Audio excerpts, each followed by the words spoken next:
Hello, in this video we will be looking at how to convert non-negative integers to words and also compute the time complexity and space complexity of the solution that we will be building in JavaScript. Before jumping into the solution aspect of it, let's first try to understand with a quick set of examples what we are looking to deliver as part of this solution. Let's say the input is 1, 2, 3 and we want the word representation of it as 123. If it's 1, 2, 3, 4, 5, we want to be 12,345. If it is 1, 2, 3, 4, 5, 6, 7, it should be 1,234,567. That is the string output that we are looking for. And to get started, I have created a prerequisite map of the word to number mapping. So let's say you have a map of up to 19 words from 0 to 19. I have kept the 0th position as null for now because I'm handling it in a separate case. And then to handle 10s, 20, 30, 40, 60, 70, 80, 90, I have another map here that is called as map of 10s. It's missing the first two values because I have covered 1 and 10 already in my previous array. So I don't need to cover it again. And then I have to handle cases like 100, 1000, million, billion. I have another map that is having equivalent to the value, the word representation of it. And we will be building this recursively. And to do that, I will have another function inside this which will be returning a array for us, and then in the end the parent function that is number 2 words is just going to call this recursive function and trigger it.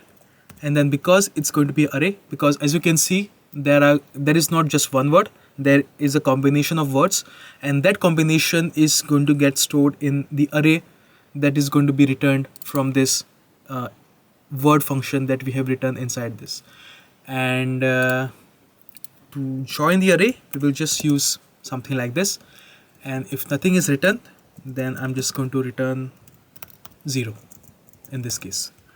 Hence I said I'm skipping 0 in the template that I wrote. This is the basic skeletal structure of the function that we have. We have this mapping that is definitely required to build the functionality, because you need to know what the number will translate to into what at the base level, and then you can combine them and form complex number into words. And the whole concept of this solution is built around Euclidean division. So it's based on Euclidean division, and that basically states that, let's say you have an input number 26, you will divide it by some number, let's say 10 for this case, and you will say 10 into 2 is 20. For the division you subtract this value, 6 minus 0 is 6, 2 minus 2 is 0, and you have two numbers now. One is on the top and then one is the remainder on the bottom that you have here. This basically translates to 26 divided by 10 is equal to 2, that is this 2, and this is translating into 26 mod of 10, which is 6, the visual representation of that. And what we are going to do is use this value, which is basically in this map of tens that we have, and for 2 the equivalent is 20. So we will say map of tens, and this value can have decimal points associated. So I will say math dot truncate it to the lowest integer in the value, and this 2 is basically I am saying 26 by 10, and this is going to give me this 20 that we have. So we get 20. Now the remaining part is 6.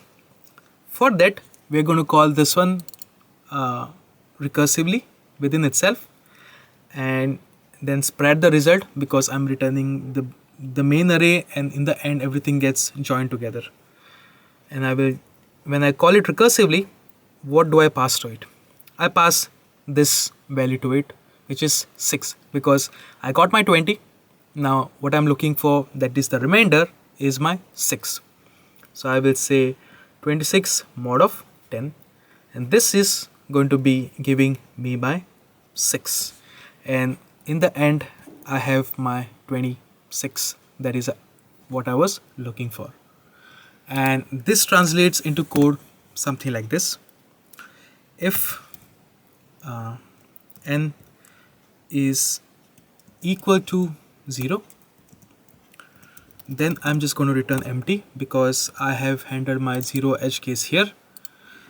If n is less than equal to 90, which is my this map array, I can directly return my value. That's how I get my 6. Basically, I'm saying like, call this word with 6.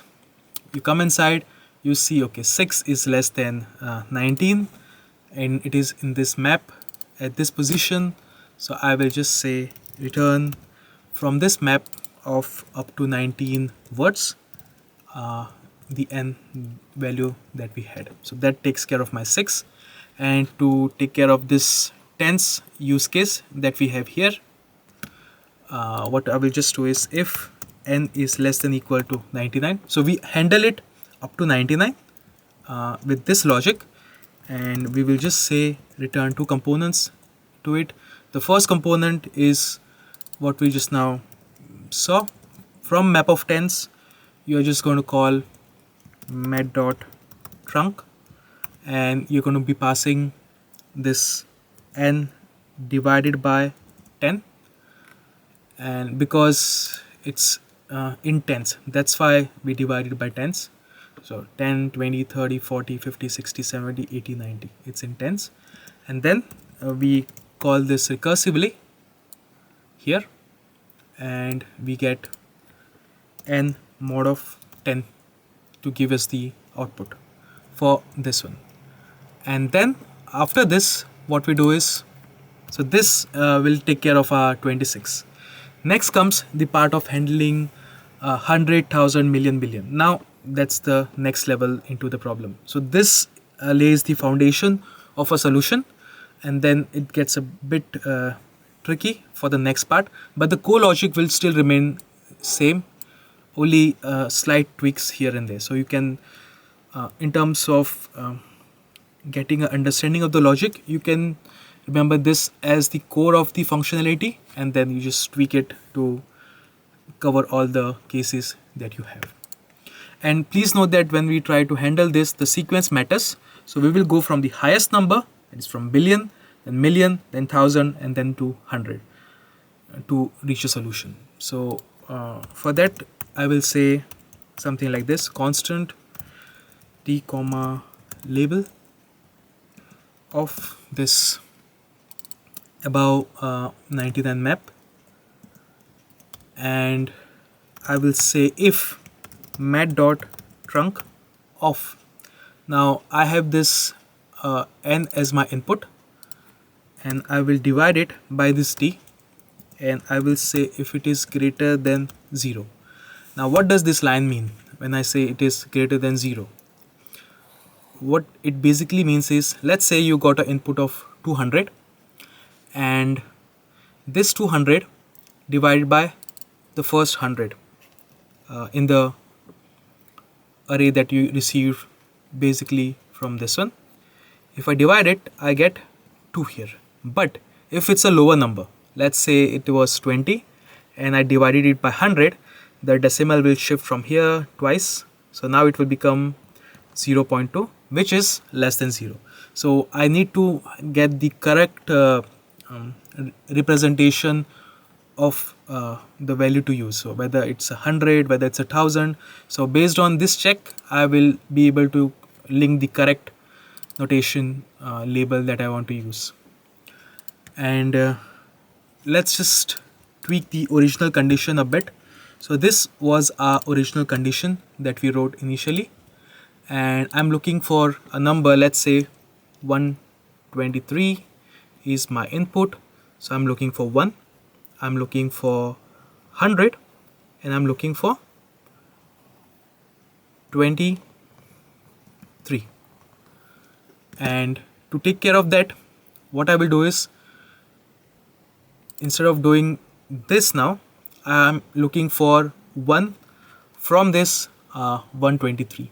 So I will say, instead of doing map of tens and calling this one, I will just say call the word function recursively, and instead of passing n, I will pass d now.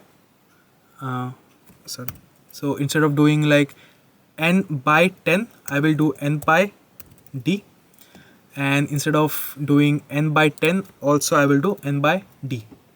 So this will give me 1 from 123, and this will give me 23 from 123. So as I saw here, let's say you have 123 and you divided it by 100. So 100 ones are 100. We're left with 3, 2, 0. So this is 23, this is 1. So this one is going to give us the 1 that we are looking for, and we are going to call this function with mat.trunc this value, and that will basically pass the check with the under 90 numbers and give us 1, and this n divided by d, which is this one 23, is going to pass the earlier condition that we wrote up to 99 numbers, the number digit representation. And I'm only missing the 100 part of it, which is basically, let's say, 100. Now this 100 will convert into my label, because I already have it as my label, and after I change it to label, it will take care of 100,000 million billion as well, and not just this specific use case. And that is pretty much it in terms of implementation. I would say it takes care of the 0 condition, it takes care of above 99 condition, and that's pretty much it in terms of the solution implementation that we were looking for.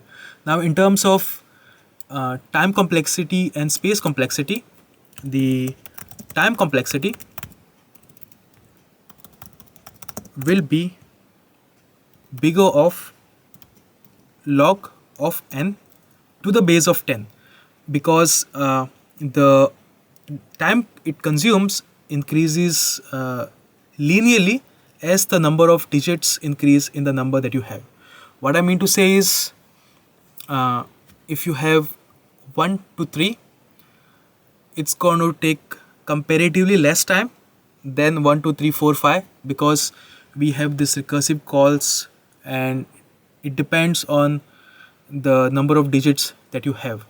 And let's say it's the digits are in base of 10 representation, because this is not binary, this is like digits, numeric digits.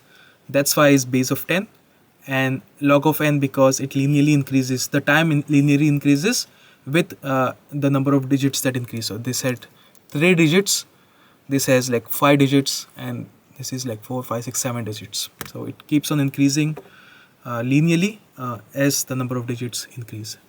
And in terms of space complexity,